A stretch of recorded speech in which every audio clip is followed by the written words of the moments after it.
ہیں کہ خلافت اور جمہوریت میں کیا فرق ہوتا ہے؟ بسم اللہ الرحمن الرحیم۔ یہ سوال آج کل بہت زیادہ اٹھایا جا رہا ہے کیونکہ الیکشن کے دن ہیں۔ بہت سے لوگ اس بیس پر ووٹ کا جو سسٹم ہے نا، اس کا انکار کر رہے ہیں کہ ہم ووٹ نہیں ڈالیں گے کیونکہ اسلام میں خلافت ہے، جمہوریت نہیں ہے۔ میں مختصر جواب دوں گا کیونکہ اس پر تو پوری کتابیں لکھی ہیں علماء نے، کہ خلافت کا جو بنیادی مقصد ہے نا، وہ یہ کہ اللہ کا قانون زمین پہ نافذ کرنا۔ اس کے لیے شریعت نے کوئی متعین طریقہ بتایا نہیں ہے۔ اصل طریقہ تو یہ ہے کہ جو اہل علم حضرات ہیں، جو قوم کے خیرخواہ حضرات ہیں، وہ کسی شخص کو سلیکٹ کریں، منتخب کریں، جیسے کہ حضرت ابو بکر رضی اللہ تعالیٰ عنہ کو منتخب کیا گیا، اور پھر حضرت ابو بکر نے حضرت عمر کی سلیکشن کی، یہ دیکھ کر نہیں کہ میری کیا ان سے رشتہ داری ہے، بلکہ دیکھا کہ یہ قوم کے لیے سب سے زیادہ خیرخواہ ہیں، تو ان کی سلیکشن ہوئی۔ حضرت عمر نے پھر کمیٹی بنائی اور اس میں بھی لوگوں کے مفاد سامنے تھے، اقربا پروری یا ان چیزوں کو بالکل خاطر میں نہیں لایا گیا۔ تو اصل یہ ہے کہ جو طریقہ آپ یہ سمجھتے ہیں کہ قوم کے لیے مفید ہے اور اس سے کوئی صالح حکمران آئے گا، تو وہی طریقہ ہے شریعت میں حکمران کے انتخاب کا۔ لیکن رسول اللہ صلی اللہ علیہ وسلم کی حدیث ہے کہ ملوکیت امت میں پھیل جائے گی، 30 سال خلافت رہے گی۔ تو وہ خلفائے راشدین کا دور جب سے گیا تو اس کے بعد سے اکثر ایسا ہی ہوا ہے کہ جو بھی مسلط ہو گیا مسلمانوں پر، مسلمانوں نے اس کو امیر مان لیا۔ یعنی اس طرح سے خلافتیں جیسے خلفائے راشدین کی آئی ہیں، تو میری معلومات کی حد تک کہیں بھی ایسا نہیں ہوا۔ اس بارے میں بھی ہمارے پاس احادیث ہیں کہ جو بھی حاکم ہوگا، جو بھی خلیفہ ہوگا، چاہے وہ غلط طریقے سے ہی خلافت، یعنی اس کے پاس حکومت آ جائے۔ حکومت کی ڈیفینیشن کیا ہے؟ کہ اس کے پاس قوت نافذہ ہو، وہ کوئی قانون بنائے تو نافذ کر سکتا ہو۔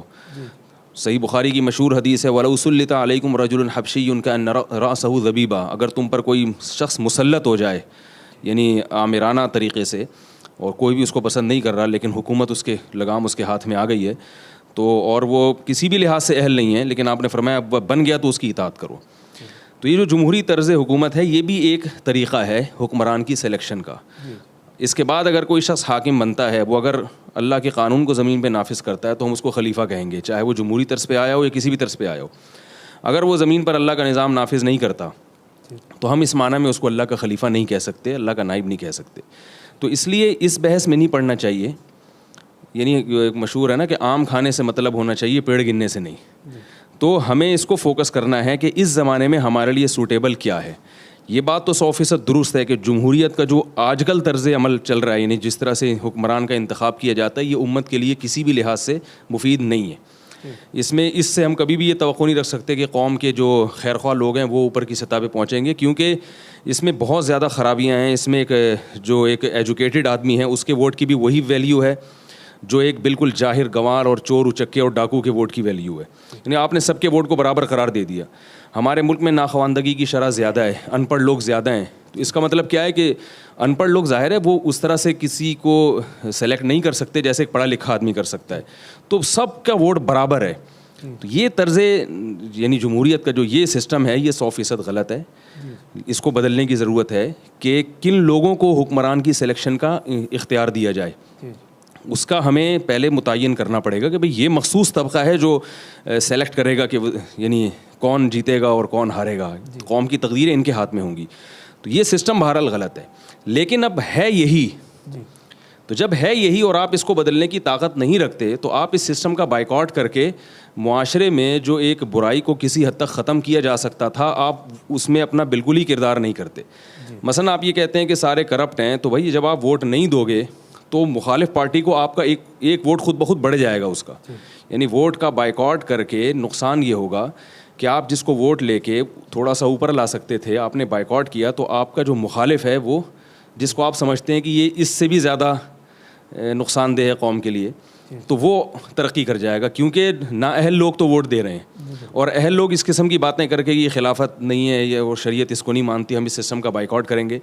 تو جو سمجھدار لوگ یعنی پڑھے لکھے لوگ ہیں، ان میں زیادہ تر لوگ اس طرح کی باتیں کرتے ہیں۔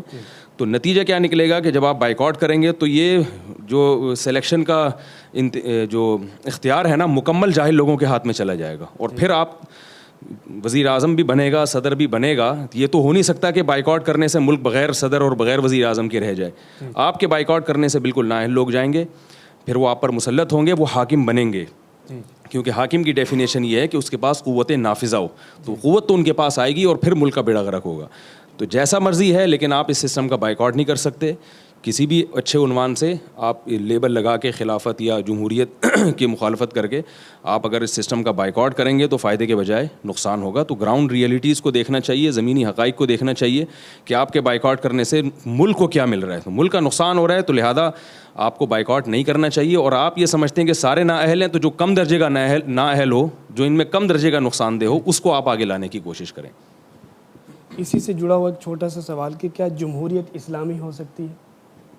جمہوریت بالکل اسلامی ہو سکتی ہے. حضرت ابو بکر رضی اللہ تعالیٰ عنہ کو قوم کی اکثریت نے منتخب کیا تھا. جمہوریت کا اگر طریقہ کار جو ہے وہ ایسا ہو کہ جس کو اسلام پسند کرتا ہے, جیسے میں نے بتایا کہ پڑھے لکھے لوگ اور جاہلوں میں فرق ہونا چاہیے, قوم کے کوئی کرائٹیریا ہونا چاہیے کہ ووٹ ڈالنے کا اہل کون ہے, اور پھر سلیکشن میں بھی یہ کہ کون, یعنی ایک معیار ہونا چاہیے کہ کون الیکشن میں کھڑا ہو سکتا ہے. تو اگر یہ 2-3 بڑی تبدیلیاں کر دی جائیں تو یہی جمہوری طرز عمل بالکل عین اسلامی بن جائے گا.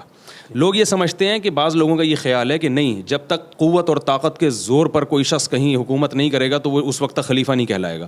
ایک صاحب مجھ سے کہنے لگے کہ بغیر جہاد کے اور بغیر لڑائی کے اسلامی حکومت قائم ہو ہی نہیں سکتی. اور انہوں نے مجھے مثال دی مکہ مکرمہ کی کہ دیکھو رسول اللہ صلی اللہ علیہ وسلم اتنے سال تک دین کی دعوت دیتے رہے ہیں, اور آپ کی دعوت سے زیادہ مؤثر دعوت کس کی ہو سکتی ہے, لیکن مکہ میں خلافت جب ہی قائم ہوئی ہے جب جہاد ہوا ہے. تو میں نے کہا کہ جو سب سے پہلی جو اسٹیٹ تھی وہ تو مدینہ تھی نا اسلامی, تو مدینہ میں کیسے قائم ہو گئی؟ مدینہ میں تو یہی تھا کہ لوگوں کی اکثریت آپ کی دعوت سے متاثر ہوئی ہے, اور بغیر جنگ کے بغیر جہاد کے مدینہ کی جو حکومت کی باغڈور آپ صلی اللہ علیہ وسلم کے ہاتھ میں دے دی گئی ہے. تو ہر چیز ہر جگہ نہیں ہوتی, جہاد بھی ہے اپنی اس کے حکام ہیں, لیکن ہر جگہ آپ ایک ہی لاٹھی سے سب کو نہیں ہانک سکتے. تو جو میں نے عرض کیا ہے کہ آپ کے پاس اس کے علاوہ کوئی اور طریقہ نہیں ہے, تو اسی طریقے میں شامل ہو کر آپ جب حکومتی سطح پہ پہنچیں پھر آپ تبدیلیوں کی کوشش کریں, اس سسٹم کو بدلیں آپ, اور اس نہج پہ لے کر آئیں جو اسلام چاہتا ہے.